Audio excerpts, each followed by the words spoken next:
ওম শান্তি। আজকের প্রাতঃমূল্যে মিষ্টি বাচ্চারা, এখন তোমরা সঙ্গম যুগে রয়েছ। এই পুরনো দুনিয়া বিনাশ হবে, তাই আমাদের এই পুরনো দুনিয়ার সাথে সম্পর্ক ছিন্ন করতে হবে।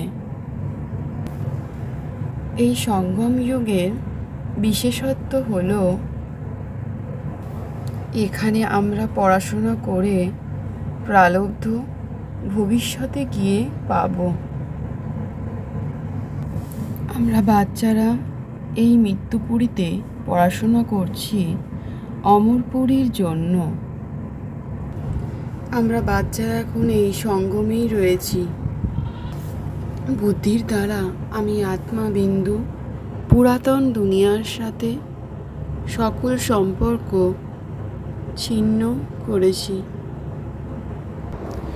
আমি আত্মাবিন্দু জানি এই পুরাতন দুনিয়া বিনষ্ট হয়ে যাবে।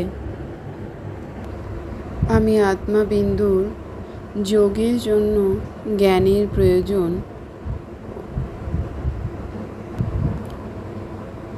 জ্ঞানের জন্যও যোগের প্রয়োজন। তা আমি আত্মা অনুভব করতে পেরেছি। তাই আমি আত্মাবিন্দু বাবাকে স্মরণ করে চলেছি। আত্মার সকল দিব্য গুণ ধারণ করছি। আমি আত্মাবিন্দু 84 বার জন্মগ্রহণ করি। বাবা আমাদের বাচ্চাদের সবই বুঝান এবং এই পতিত দুনিয়ার বিনাশ সামনে আসন্ন। তাই আমি আত্মাবিন্দু সকল কর্মবন্ধন থেকে নিজেকে মুক্ত করছি। এখন আমাদের বাচ্চাদের বুদ্ধিতেই রয়েছে যে আমরা এখন ব্রাহ্মণ সম্বন্ধে রয়েছি, পরে দেবতা সম্বন্ধে যাব এবং আমরা 8 ও 12 জন্ম ধরে দেবতার সম্বন্ধেই থাকব। আমি আত্মা বিন্দু 84 জন্মের কর্মবন্ধন থেকে মুক্ত হয়ে কেবল এক শিব পিতাকে স্মরণ করে কর্মাতীত অবস্থা প্রাপ্ত করছি নিজ আত্মার দিব্য গুণে। এই সব আসুরিক কর্মবন্ধন থেকে নিজেকে ছিন্ন করে পবিত্র আত্মায় পরিণত হয়ে এই সমগ্র সৃষ্টি চক্রকে বুঝে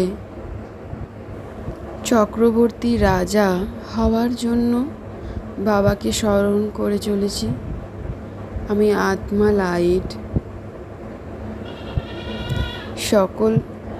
সকল আত্মারা সত্যযুগে আসবে না, তাই আমরা কিছু ভাগ্যবান আত্মারাই এই সঙ্গম যুগে বাবার দিব্য জ্ঞানযোগের দ্বারা স্বর্গের মালিক হয়ে উঠব। আমরা বাচ্চারা পড়াশোনা করছি সত্য যুগের জন্য। বাবা এসেছেন আমাদের বাচ্চাদের পুরুষার্থ করানোর জন্য। এর দ্বারা আমরা শ্রেষ্ঠ পদ প্রাপ্ত করব।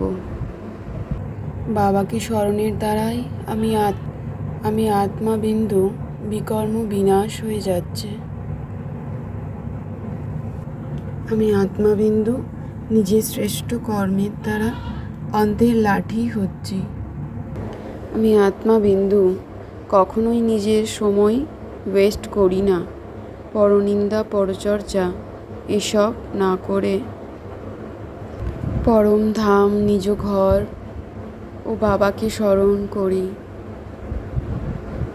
বাবার দিব্য ঊর্জার সকাশ আমি আত্মার মধ্যেই প্রবেশ করছে। আমি আত্মাবিন্দুর জন্ম জন্মান্তরের পাপরাশি ধ্বংস হচ্ছে। আমি আত্মাবিন্দু কখনোই সঙ্গদোষে বা নামরূপে ভাসি না। সর্বদাই এক রস স্থিতি আমি ও আমার বাবা।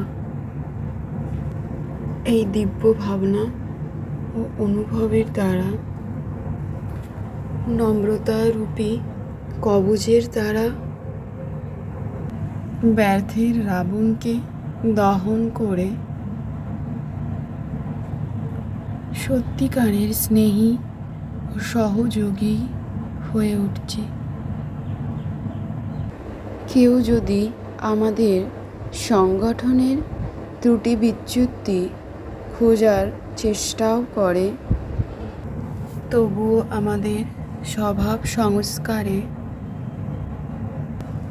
এতটুকু টক্কর দেখা যায় না।